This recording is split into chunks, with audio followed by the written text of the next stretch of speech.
Hello बच्चों, स्वागत है आप सभी का हमारे यूट्यूब चैनल पर।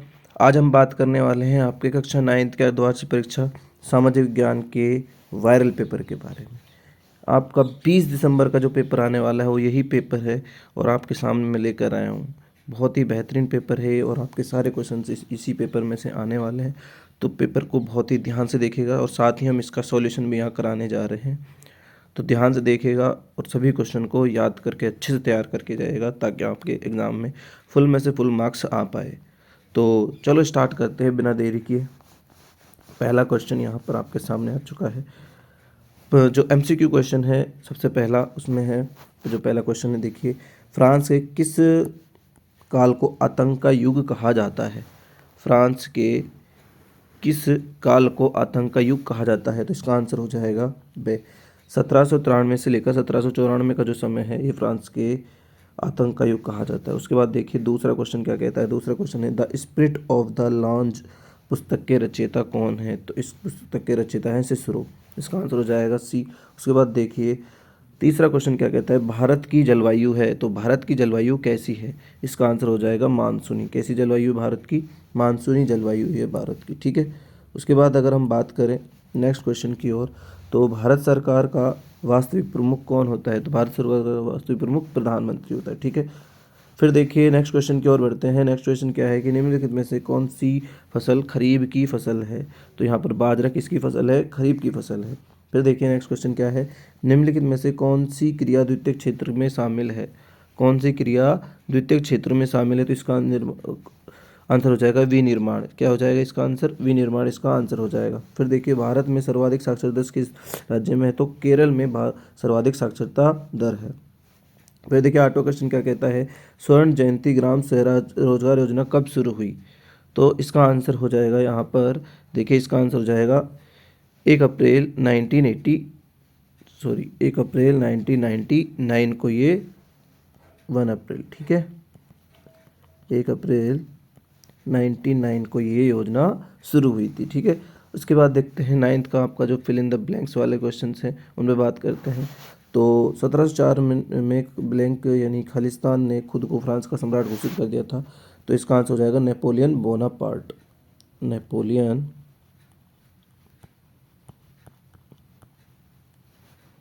बोनापार्ट,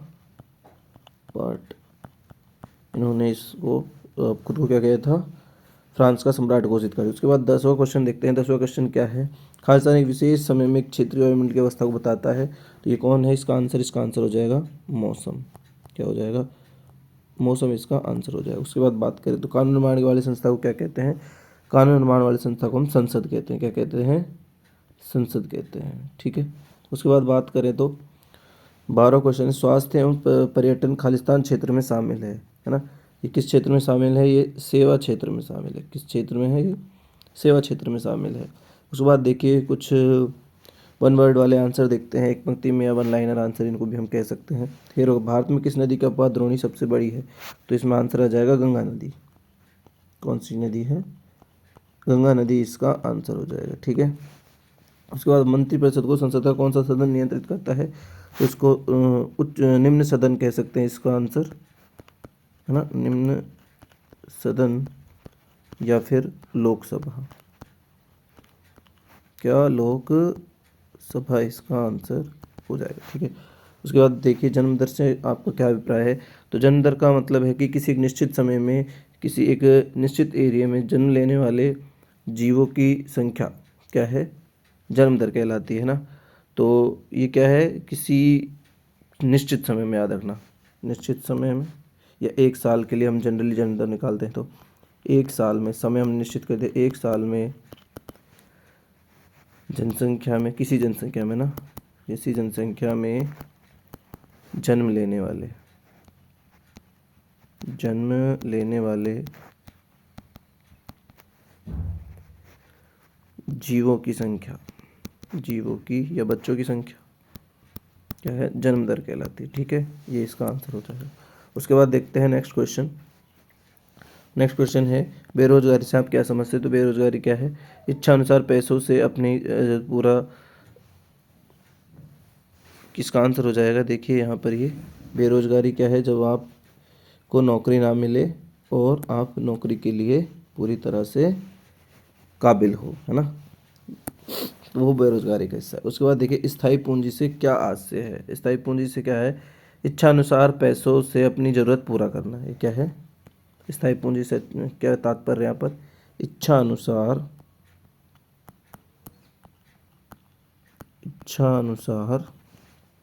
पैसों से अपनी ज़रूरत पूरा करना,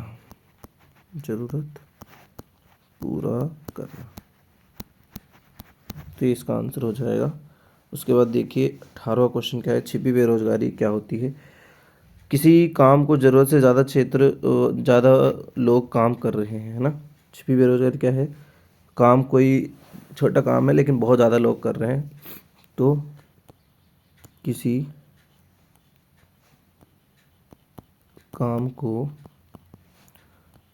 ज़रूरत से ज़्यादा लोग काम कर रहे हैं, है ना। मतलब ज़रूरत कम है लोगों की लेकिन उसको ज़्यादा काम कर रहे हैं, तो ये छिपी बेरोजगारी में आ जाती है, ठीक है। ये इसका आंसर हो जाएगा। उसके बाद देखिए नेक्स्ट क्वेश्चन, भारत में निर्धन उन्मूलन हेतु सरकार द्वारा अपनाए गए 2 कार्यक्रमों के नाम लिखिए। तो देखिए पहला कार्यक्रम हो जाएगा रोजगार प्रोत्साहन योजना, रोजगार प्रोत्साहन योजना। और यहाँ पर देखिए दूसरा हो जाएगा राष्ट्रीय कैरियर सेवा, राष्ट्रीय कैरियर सेवा, ठीक है। तो ये हमारे छोटे क्वेश्चन हो जाता है। बाकी आप देख लीजिए एक बार सभी क्वेश्चनों को, ये आपके बड़े क्वेश्चन है जो आपको लिखने हैं अच्छे से, ठीक है। जैसे यहाँ पर ही आपको 50 शब्दों के अंदर इसको लिखना है। इन सभी क्वेश्चन 2-2 मार्क्स के ये क्वेश्चन हैं, और फिर ये 3-3 मार्क्स के क्वेश्चन हैं जिनको आपको 100 शब्दों में लिखना है, और फिर एक निबंधात्मक है जो 5 नंबर का है, ठीक है। तो इस तरह से ये हो जाते हैं आपके क्वेश्चंस। मैप भी आपको मिलेगा, तो ये मैप ध्यान रखिएगा, ठीक है। तो ये था आपका आज का पेपर। धन्यवाद।